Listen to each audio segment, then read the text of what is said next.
নমস্কাৰ আপোনালোক সকলোকে পুনৰবাৰ টিকে মাইণ্ডৰ অন্য এটা ৰাতিপুৱাৰ ধামাকাদাৰ খবৰলৈ স্বাগতম জনাইছোঁ। অন্য দিনৰ দৰে আজিও আপোনালোকৰ বাবে দিনটোৰ কেইবাটাও গুৰুত্বপূৰ্ণ খবৰ লৈ আহিছোঁ। ভিডিঅ'টো প্ৰথমৰ পৰা শেষলৈকে চাই থাকিব। আজি আপোনালোকৰ বাবে দিনটোৰ কেইবাটাও গুৰুত্বপূৰ্ণ খবৰ আছে।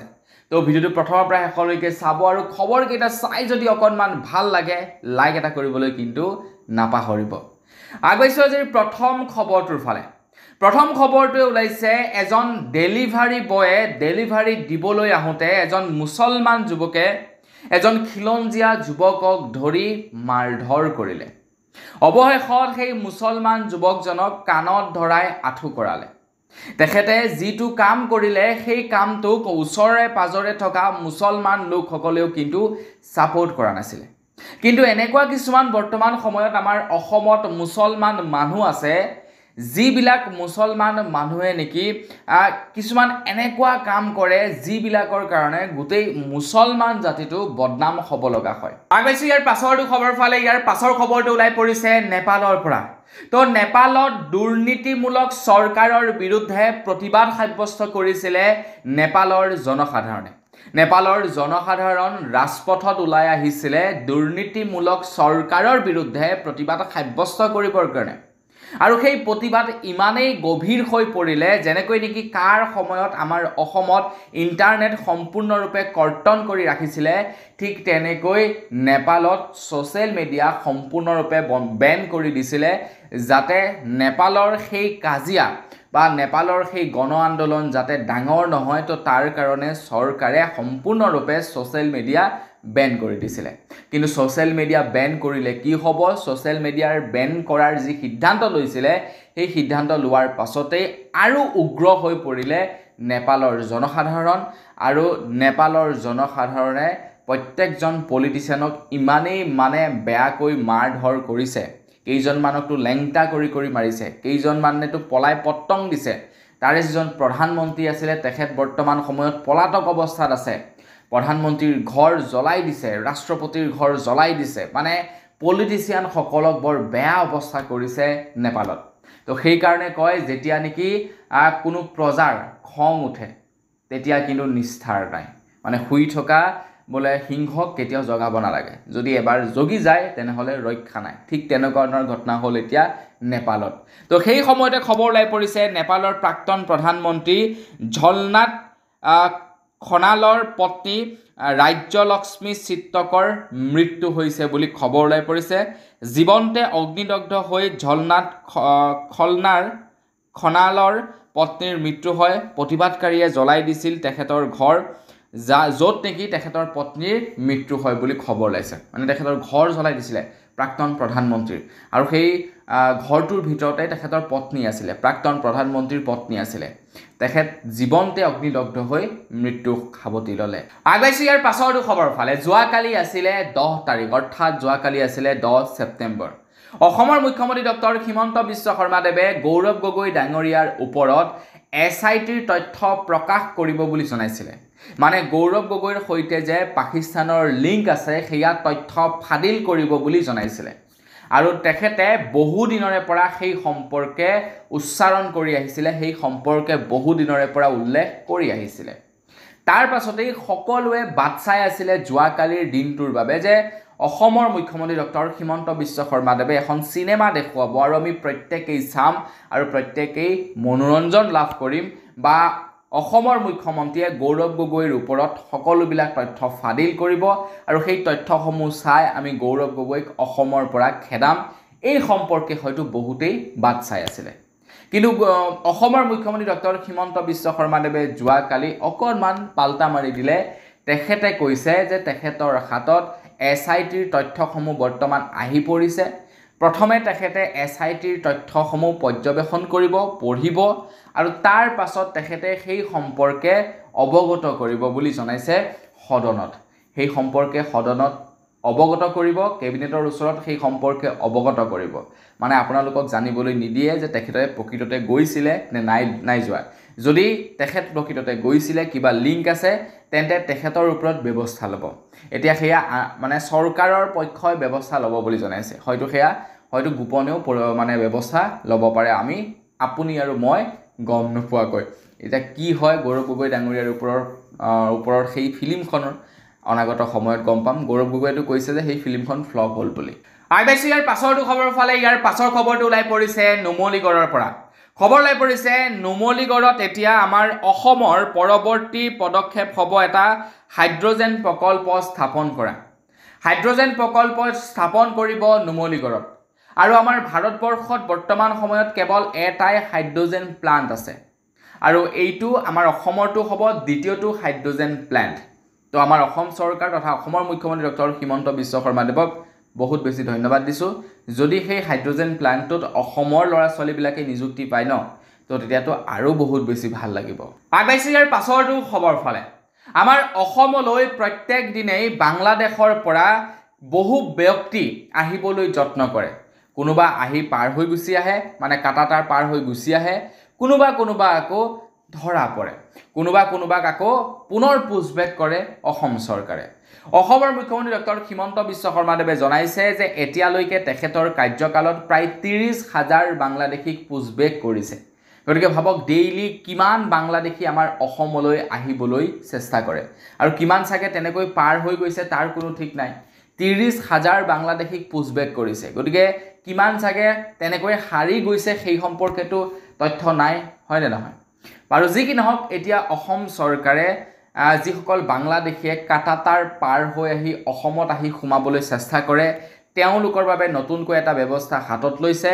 এতিয়াৰে পৰা যিসকল নেকি বাংলাদেশী অসমলৈ আহিব, যিসকল ধৰা পৰিব, তেওঁলোকৰ ফিংগাৰপ্ৰিণ্ট বা বায়'মেট্ৰিক এতিয়া লৈ ৰাখিব বুলি জনাইছে। আৰু তাৰ লগতে সেইসকল বাংলাদেশীক 12 ঘণ্টাৰ ভিতৰতে বোলে হেনো পুছবেক কৰিবৰ কাৰণে তেওঁলোকৰ ব্যৱস্থা হাতত ল'ব বুলি জনাইছে। মানে বাংলাদেশীসকলৰ এতিয়া নিস্তাৰ নাই। আগবাইছে ইয়াৰ পাছৰটো খবৰ ফালে। ইয়াৰ পাছৰ খবৰটো ওলাই পৰিছে গোলকগঞ্জৰ পৰা। গোলকগঞ্জত যোৱাকালি কোচ ৰাজবংশী লোকসকলে প্ৰতিবাদ সাব্যস্ত কৰিছিলে, জোৰ সমদল উলিয়াইছিলে জনজাতিকৰণৰ দাবীত। জনজাতিকৰণৰ দাবীত তেওঁলোকে জোৰ সমদল উলিয়াইছিলে, আৰু সেই জোৰ সমদলৰ ওপৰত অসম আৰক্ষীয়ে লাঠি চালনা কৰে, মহিলাসকলৰ ওপৰত হাত উঠায়, বহুতো মানুহক মৰিয়াই অৱস্থা বেয়া কৰি দিয়ে। আৰু তাৰ পাছতেই এতিয়া কোচ ৰাজবংশীৰ লোকসকলে কৈছে যে যিসকল লোকে নেকি তেওঁলোকৰ ওপৰত লাঠি চালনা কৰিছে, বা যিজন নেকি বিষয়ববীয়া আছিলে, তেখেতক ৰাতিটোৰ ভিতৰতেই ছাছপেণ্ড কৰিবৰ কাৰণে এতিয়া তেওঁলোকৰ তৰফৰ পৰা অসম চৰকাৰৰ ওচৰত দাবী উত্থাপন কৰিছে। কাৰণ তেওঁলোকে যিসকল নেকি যিবিলাকে নেকি প্ৰতিবাদ সাব্যস্ত কৰিবলৈ গৈছিলে, তো প্ৰতিবাদ সাব্যস্ত কৰিবলৈ যোৱা লোকসকলেতো শান্তিপূৰ্ণভাৱে প্ৰতিবাদ কৰিবলৈ গৈছিলে, হয়নে নহয়? জোৰ সমদল উলিয়াইছে, না তেওঁলোকৰ ওচৰত বন্দুক আছে, না বাৰুদ আছে, না পিষ্টল আছে, না কিবা আছে, তো শান্তিপূৰ্ণভাৱে কৰিবলৈ গৈছিলে। কিন্তু তাৰ পাছতো তেওঁলোকৰ সেই প্ৰতিবাদী কাৰ্যসূচীটো অশান্তি কৰা হ'ল, তেওঁলোকৰ ওপৰত লাঠিচালন কৰোৱা হ'ল। অসম চৰকাৰে এতিয়া এখন বৰ অসম গঢ়াৰ কথা কৈছে, কিন্তু সেই অসমতে খিলঞ্জীয়াৰ অৱস্থা এয়া। যিটো সময়ত নেকি অসমে বাংলাদেশী আনি অসমত ভৰোৱাৰ কথা চিন্তা কৰিছে, সেই সময়ত অসমত খিলঞ্জীয়াৰ অৱস্থা এয়া। তো বন্ধু বান্ধৱীসকল, বা আমাৰ অসমৰ মুখ্যমন্ত্ৰী ডক্টৰ হিমন্ত বিশ্ব শৰ্মাদেৱক ৰিকুৱেষ্ট কৰিছোঁ যে আপোনালোক ৰাইজতকৈ কেতিয়াও ডাঙৰ নহয়। দেখিছে নেপালত কি হৈছে, শ্ৰীলংকাত কি হ'ল, বাংলাদেশত কি হ'ল, পাকিস্তানত কি হ'ল। গতিকে আপোনালোকে তাৰ পৰা অকণমান এটা শিক্ষা লওক, আৰু খিলঞ্জীয়া লোকসকলৰ কথা ভাবি আপোনালোকে কাম কাজ কৰক। দেখিছে আপোনালোকে খিলঞ্জীয়া লোকসকল মানে তেওঁলোকে সুখী নহয়, গতিকে তেওঁলোকৰ পক্ষত থাকি কামটো কৰক। আগবাইছে ইয়াৰ পাছৰটো খবৰৰ ফালে। গৌৰৱ গগৈৰ ওপৰত অসমৰ মুখ্যমন্ত্ৰী ডক্টৰ হিমন্ত বিশ্ব শৰ্মাদেৱে পাকিস্তানৰ সৈতে থকা লিংকৰ ওপৰত যোৱাকালি অৰ্থাৎ 10 তাৰিখৰ দিনাখন এখন তেখেতে প্ৰতিবেদন দাখিল কৰিব বুলি জনাইছিলে, বা তেখেতে প্ৰমাণ দাখিল কৰিব বুলি জনাইছিলে। কিন্তু তেখেতে প্ৰমাণ দিব নোৱাৰিলে যোৱাকালি। মানে গৌৰৱ গগৈ ডাঙৰীয়াৰ ওপৰত একো প্ৰমাণেই দিব নোৱাৰিলে যোৱাকালি অসমৰ মুখ্যমন্ত্ৰী ডক্টৰ হিমন্ত বিশ্ব শৰ্মাদেৱে। অসমৰ মুখ্যমন্ত্ৰীজনে কেৱল ক'লে যে মোৰ হাতত এতিয়া SITৰ প্ৰতিবেদন আহি পৰিছে, তো খুব সোনকালেই মই এই সম্পৰ্কত জনাম। মই প্ৰথমে সেইখন পৰ্যবেক্ষণ কৰিম, অনুসন্ধান কৰিম, তাৰ পাছত যদি তেখেতৰ ওপৰত একশ্যন ল'ব লাগে তেতিয়া চৰকাৰৰ পক্ষই একশ্যন ল'ব। মানুহে যিদৰে ভাবি আছিলে যে মুখ্যমন্ত্ৰী ডাঙৰীয়াই গোটেই তথ্যবিলাক ফাদিল কৰিব, সকলোকে জনাই দিব, না তেনেকুৱা একোৱেই নকৰে। তো ইয়াৰ পাছতেই গৌৰৱ গগৈয়ে মন্ত্ৰী হিমন্ত বিশ্ব শৰ্মাদেৱক উদ্দেশ্যি কৈছে যে অসমত বিজেপিয়ে মুখ্যমন্ত্ৰী সলনি কৰিবলৈ গৈ আছে। তো ইয়াৰ পূৰ্বেও তেখেতে কৈছিলে, গৌৰৱ গগৈয়ে ইয়াৰ পূৰ্বেও কৈছিলে যে অসমত মুখ্যমন্ত্ৰী সলনি হ'ব, যাৰ কাৰণে মন্ত্ৰী হিমন্ত বিশ্ব শৰ্মাদেৱ মানে অলপমান চিন্তিত হৈ পৰিছে আৰু যি কোনো কাম কৰিবলৈ লৈছে, যি কথা ক'বলৈ লৈছে বুলি তেখেতে উল্লেখ কৰিছিলে। আগবাইছে ইয়াৰ পাছৰটো খবৰ ফালে। ইয়াৰ পাছৰ খবৰটো ওলাই পৰিছে ফ্ৰান্সৰ পৰা। নেপালত যিটো পৰিস্থিতি হৈছে সেই একেই পৰিস্থিতি এতিয়া ফ্ৰান্সত সৃষ্টি হৈছে। খবৰ ওলাই পৰিছে একাধিক মছজিদৰ সন্মুখত গাহৰিৰ কটা মূৰ পেলাই সস্ত্ৰীয়া আপোনাৰ পলিটিক্স কৰিবলৈ চেষ্টা কৰিছে ফ্ৰান্সৰ চৰকাৰে। খবৰ লোৱা অনুসৰি একাধিক মছজিদৰ সন্মুখত গাহৰি কটা মূৰ সস্ত্ৰীয়া ফৰ্মুলা ব্যৱহাৰ ফ্ৰান্সতো সাম্প্ৰদায়িক উত্তেজনাৰ সৃষ্টিৰে ৰাজনৈতিক মুনাফা আদায়ৰ কৌশল এয়া ফ্ৰান্সৰ পলিটিচিয়ানসকলৰ। তো এতিয়া ফ্ৰান্সতো উত্তপ্ত পৰিস্থিতি হৈ আছে। নেপালত যি এনেকুৱা ধৰণৰ ঘটনা সংঘটিত হৈছে ঠিক তেনেকুৱা ধৰণৰ ঘটনা সংঘটিত হ'বলৈ লৈছে এতিয়া ফ্ৰান্সতো। আগবাইছে ইয়াৰ পাছৰটো খবৰ ফালে। আমাৰ অসমৰ মধ্যাহ্ন ভোজনৰ যিসকল নেকি কৰ্মী আছে তেওঁলোকক অসমৰ মুখ্যমন্ত্ৰী ডক্টৰ হিমন্ত বিশ্ব শৰ্মাদেৱে অৰুণোদয় আঁচনিৰ পইচা বিতৰণ কৰিম বুলি জনাইছিলে তেওঁলোকক। তাৰ লগতে যিসকল মধ্যাহ্ন ভোজনৰ ৰান্ধনি আছে তেওঁলোকে কিন্তু দৰমহা বৰ বিশেষ নাপায়। তেওঁলোকে দৰমহা আই থিংক 1500 মান টকা প্ৰত্যেক মাহে লাভ কৰে, মাত্ৰ 1500 মান টকা। আৰু তেওঁলোকক সেইবাবে অৰুণোদয় আঁচনিৰ ধনটো দিব বুলি কৈছিলে অসমৰ মুখ্যমন্ত্ৰী ডক্টৰ হিমন্ত বিশ্ব শৰ্মাদেৱে। কিন্তু এতিয়ালৈকে না অৰুণোদয় আঁচনিৰ ধন তেওঁলোকক বিতৰণ কৰিছে, না তেওঁলোকৰ দৰমহা বৃদ্ধি কৰিছে। এতিয়া যোৱাকালি অসমৰ যিসকল নেকি মধ্যাহ্ন ভোজনৰ কৰ্মী আছে তেওঁলোকে এখন সংবাদমেলৰ আয়োজন কৰে আৰু সেই সংবাদমেলত উল্লেখ কৰিছে যে অসম চৰকাৰে কৈছিলে যে 500 টকাকৈ দৰমহা বৃদ্ধি কৰি দিব, অৰ্থাৎ 1500 টকা কৰিব বুলি, কিন্তু কেৱল 1000 টকাই দি আছে, 500 টকাটো এতিয়ালৈকে পোৱা নাই। আৰু সেই 1000 টকাটো ৰেগুলাৰ নহয়, কেইবা মাহৰ মূৰত দিয়ে। অৰুণোদয় আঁচনিৰ ধন দিব বুলি কৈছিলে, কিন্তু অৰুণোদয় আঁচনিৰ ধন এতিয়ালৈকে বিতৰণ কৰা নাই। গতিকে যিসকল নেকি মধ্যাহ্ন ভোজনৰ কৰ্মী আছে তো তেওঁলোকে অসমৰ মুখ্যমন্ত্ৰী ডাঙৰীয়াৰ ওপৰত খুব উজাৰিছে। তো দেখা যাওক, ইলেকশ্যন আহি আছে, ইলেকশ্যনৰ পূৰ্বে কিবা এটা ভাল খবৰ ওলায়েই বা।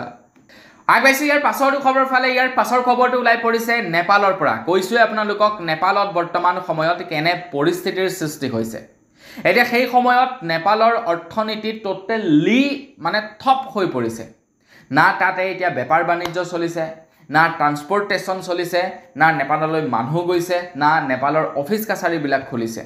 নেপাল সম্পূৰ্ণৰূপে বন্ধ হৈ পৰিছে বৰ্তমান সময়ত। কাৰণ নেপালত এইবিলাক চাব কোনে এতিয়া? না নেপালৰ মুখ্যমন্ত্ৰী আছে, না নেপালৰ প্ৰধানমন্ত্ৰী আছে, না নেপালৰ ৰাষ্ট্ৰপতি আছে, না নেপালৰ বিষয়ববীয়া আছে। সকলো পলাই পত্তং দিছে এতিয়া নেপালৰ পৰা। মানে যিমানবিলাক ৰাজনৈতিক নেতা আছিলে চব পলাই পত্তং দি দিছে এতিয়া নেপালৰ পৰা।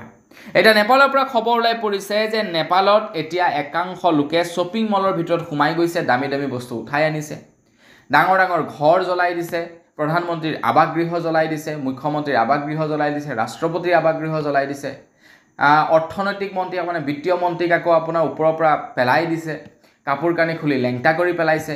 মানে কি কৰা নাই কওকচোন নহয়। মানে কিছু লোকেতো কৈছে যে যিজন নেকি প্ৰধানমন্ত্ৰী আছিলে তেখেতক হেনো তেওঁলোকে মানে মাৰিব বুলি মানে তেখেতলোকে ফান পাতি আছিলে, কিন্তু কেনেবাকৈ মানে পলাই গুচি গ'ল, হাৰি গ'ল বুলি জনাইছে। আগবাইছে ইয়াৰ পাছৰটো খবৰ ফালে। ইয়াৰ পাছৰ খবৰটো ওলাই পৰিছে ভোটাৰ কাৰ্ডৰ ওপৰত, SIRৰ ওপৰত। তো অক্টোবৰ মাহৰ পাছৰে পৰা আমাৰ ভাৰতবৰ্ষত হ'ব এতিয়া ভোটাৰ পুনৰ নিৰীক্ষণ। অক্টোবৰৰ পাছতেই গোটেই ভাৰতবৰ্ষতেই ভোটাৰ পুনৰ নিৰীক্ষণ হ'ব বুলি খবৰ ওলাইছে। খবৰ লোৱা অনুসৰি অক্টোবৰৰ পৰাই দেশজুৰি আৰম্ভ হ'ব ভোটাৰ তালিকাৰ পুনৰ নিৰীক্ষণ। লাখ লাখ লোকৰ নাম কৰ্তন হ'ব ভোটাৰ তালিকাৰ পৰা। বুধবাৰে অনুষ্ঠিত বৈঠকত SIR বলবৎক লৈ নিৰ্বাচন আয়োগৰ গ্ৰীণ ছিগনেল দিছে বিহাৰৰ পাছতে সমগ্ৰ দেশজুৰি এতিয়া SIR কৰা হ'ব বুলি জনাইছে মানে এক প্ৰকাৰ ভোটাৰ পুনৰ নিৰীক্ষণ কৰিব মানে আপোনাৰ নাম দু জেগাত আছে নেকি আপুনি ভুল ডকুমেণ্ট দি ভোটাৰ কাৰ্ডৰ নাম উঠাইছে নেকি আপোনাৰ ঘৰৰ কোনোবা মৰিলে নেকি এই ভেৰিফিকেশ্যন বিলাক এতিয়া অক্টোবৰ মাহৰ পাছৰে পৰা চলিব আমাৰ অসমত আগবাইছে ইয়াৰ পাছৰটো খবৰ ফালে যোৱাকালি আছিলে উপ ৰাষ্ট্ৰপতিৰ নিৰ্বাচন যোৱাকালি উপ ৰাষ্ট্ৰপতিৰ নিৰ্বাচনত NDA চৰকাৰে NDA পাৰ্টিয়ে আকৌ এবাৰ চিক্সাৰ মাৰিবলৈ সক্ষম হ'ল ইণ্ডিয়া মিত্ৰজোঁটে হাৰিলে ইণ্ডিয়া মিত্ৰজোঁটে কিন্তু বৰ বিশেষ বেছি ভোটৰ ব্যৱধানত হৰা নাই ইণ্ডিয়া মিত্ৰজোঁটে 300 কিমানটা ভোট পাইছে আৰু NDA 400 কিমানটা ভোট পাইছে মানে বৰ বিশেষ ভোটৰ ব্যৱধান হোৱা নাই খুব কম বেছি ভোটৰ ব্যৱধান হৈছে কিন্তু ইণ্ডিয়া পাৰ্টিক প্ৰায় 46 জন তেওঁলোকৰ সাংসদে হেনো গাদ্দাৰ কৰিলে বুলি খবৰ ওলাই পৰিছে খবৰ লোৱা অনুসৰি নতুন উপৰাষ্ট্ৰপতি নিৰ্বাচনৰ ফলাফলক লৈ উত্তাল হৈ পৰিছে দেশৰ ৰাজনীতি পুনৰ চৰ্চালৈ আহিছে বিৰোধী গাদ্দাৰী নেতাৰ প্ৰসংগ 40 জন কংগ্ৰেছী সাংসদে NDAৰ প্ৰাৰ্থীক ভোট প্ৰদান কৰিলে বুলি গুৰুতৰ অভিযোগ উত্থাপন কৰিছে ৰাহুল গান্ধীয়ে কৈছে যে আমাৰ সাংসদেই বোলে তেওঁলোকক ভোট দি দিলে এতিয়া পলিটিক্সত এইবিলাক চলিয়েই থাকে আৰু পলিটিক্স এনেইনো কয় নে আৰু সেয়াই পলিটিক্স আগবাইছে ইয়াৰ পাছৰটো খবৰৰ ফালে কোচ ৰাজবংশীসকলে যি নেকি জোৰ সমদল কৰিছিলে তো তাৰ ওপৰতে ইয়াৰ পাছৰ খবৰটো ওলাইছে কৈছোঁ আপোনালোকক তেওঁলোকে যি নেকি শান্তিপূৰ্ণভাৱে জোৰ সমদল কৰিবলৈ ওলাই আহিছিলে তেওঁলোকৰ শান্তিপূৰ্ণ জোৰ সমদলটোত একাংশ লোকে মানে কালিমা হানিলে বিশেষকৈ অসম পুলিচে লাঠিচালনা কৰিলে যাৰ ফলত নেকি বহু লোক আঘাতপ্ৰাপ্ত হৈছে জোৰ সমদলত এতিয়া সেই জোৰ সমদলৰ ওপৰত চলোৱা মানে প্ৰতিবাদ জোৰ সমদলৰ ওপৰত চলোৱা সেই লাঠি চাৰ্জৰ পাছতেই এতিয়া কোচ ৰাজবংশী তৰফৰ পৰা অৰ্থাৎ আক্ৰাছুৰ তৰফৰ পৰা এখন তেওঁলোকে প্ৰেছ মিট দিয়ে আৰু তেওঁলোকে SPক বদলিৰ দাবী উত্থাপন কৰে ৰাতিটোৰ ভিতৰতে SPক বদলিৰ তেওঁলোকে দাবী উত্থাপন কৰিছে তো দেখা যাওক অসম চৰকাৰে কেনে ব্যৱস্থা হাতত লয় আগবাইছে ইয়াৰ পাছৰটো খবৰ ফালে আপোনালোকে বাৰু পেকেটত পোৱা পৰঠাসমূহ খায় নেকি কমেণ্ট ছেকশ্যনত জনাবচোন যদি আপোনালোকে পেকেটত পোৱা পৰঠাসমূহ খায় তেন্তে ভুলতেও এতিয়াৰে পৰা পেকেটত পোৱা পৰঠাসমূহ নাখাব কিয় বাৰু জানেনে কাৰণ পেকেটত পোৱা পৰঠাসমূহ ইমানেই বেয়া অৱস্থাত নিৰ্মাণ কৰে আপোনালোকে যদি নিজ চকুৰে দেখা পায় ন নেক্সট দিন আপোনালোকে সেই পৰঠাটো এনেকৈ চুইও নাচাব ইমানেই লেতেৰাকৈ নিৰ্মাণ কৰে গতিকে সাৱধান পেকেটত পোৱা পৰঠাৰ পৰা ভুলতেও পেকেটত পোৱা পৰঠা আপোনালোকে নাখাব আগবাইছে ইয়াৰ পাছৰটো খবৰ ফালে ইয়াৰ পাছৰ খবৰটো ওলাই পৰিছে কৰিমগঞ্জ অথবা শ্ৰীভূমিৰ পৰা এতিয়া শ্ৰীভূমি হ'ল আগতে কৰিমগঞ্জ আছিলে শ্ৰীভূমিৰ পৰা খবৰ ওলাইছে শ্ৰীভূমিত আকৌ এজন বাবাৰ উদ্ভাৱন হৈছে যিজন বাবাই মাত্ৰ এটা গছপাত দিয়ে আৰু সেই গছপাতটো খাই দিয়াৰ পাছতেই আপোনাৰ শৰীৰৰ সমস্ত বেমাৰ নাইকিয়া হৈ যায় সেই বাবাজনে দাৱা কৰিছে যে মই দিয়া গছপাতটো খালে আপোনাৰ শৰীৰৰ প্ৰত্যেকটো বেমাৰেই বা প্ৰত্যেকটো ৰোগেই নিৰাময় হ'ব মানে অসমত এই যে ডক্টৰবিলাকে 5-6 বছৰ যে কষ্ট কৰি আপোনাৰ সেই পঢ়িলেহে এনেই তেওঁলোকে পঢ়িব নালাগিছিলে সেই বাবাজনৰ ওচৰত যাব লাগিছিলে দীক্ষা ল'ব লাগিছিলে যেতিয়া ৰোগী তেখেতৰ ওচৰলৈ আহে গছপাত এটা দিব লাগিছিলে এইটো খাওক আপুনি বেমাৰ ভাল হৈ যাব কি বেমাৰ কোৱাৰ দৰকাৰ নাই মুখ্যমন্ত্ৰী হিমন্ত বিশ্ব শৰ্মাদেৱে এনেই ইমান মেডিকেল কলেজ খুলি আছে দৰকাৰেই নাই সেই বাবাজনৰ কেইবাটাও ব্ৰাঞ্চ খুলি দিব লাগে গোটেই অসমতে যিয়ে বেমাৰ নহওক পেকেটত আপোনাৰ সেই গছপাতসমূহ উপলব্ধ কৰি দিব লাগে গছপাত এটা খাব বেমাৰ ভাল হ'ব ঘৰলৈ উভতিব আগবাইছে ইয়াৰ পাছৰটো খবৰ ফালে আছুৰ প্ৰয়াত সাধাৰণ সম্পাদক শংকৰজ্যোতি বৰুৱাৰ ওপৰত ওলাইছে ইয়াৰ পাছৰ খবৰটো শংকৰজ্যোতি বৰুৱাৰ বিৰুদ্ধে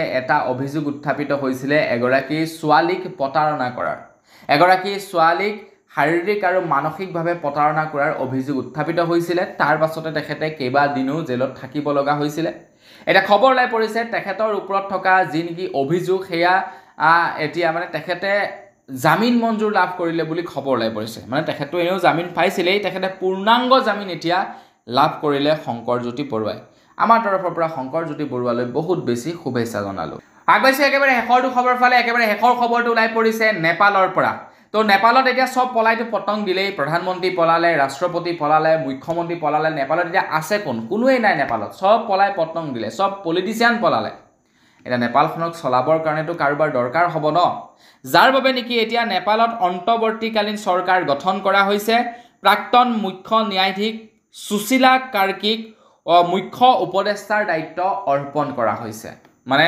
আপোনাৰ বাংলাদেশৰ যি অৱস্থা হৈছিলে, শ্ৰীলংকাৰ যি অৱস্থা হৈছিলে, পাকিস্তানৰ যি অৱস্থা হৈছিলে, সেই একেই অৱস্থা এতিয়া নেপালৰ। ইয়াৰ পাছত বা কাৰ হয় নে কি কয় আপোনালোকে জনাব। তো বন্ধু বান্ধৱীসকল বছ আজিৰ ভিডিঅ'ত জনাবলগীয়া খবৰ ইমানেই আছিলে। খবৰকেইটা জানি কেনে পালে কমেণ্ট ছেকশ্যনত জনাব। যদি ভাল লাগিলে লাইক এটা কৰিব, চেনেলটো ছাবস্ক্ৰাইব কৰা নাই ছাবস্ক্ৰাইবটো কৰি ল'ব। পুনৰ লগ পোৱাৰ আশা বিদায় মাগিছোঁ। ধন্যবাদ। জয় অসম।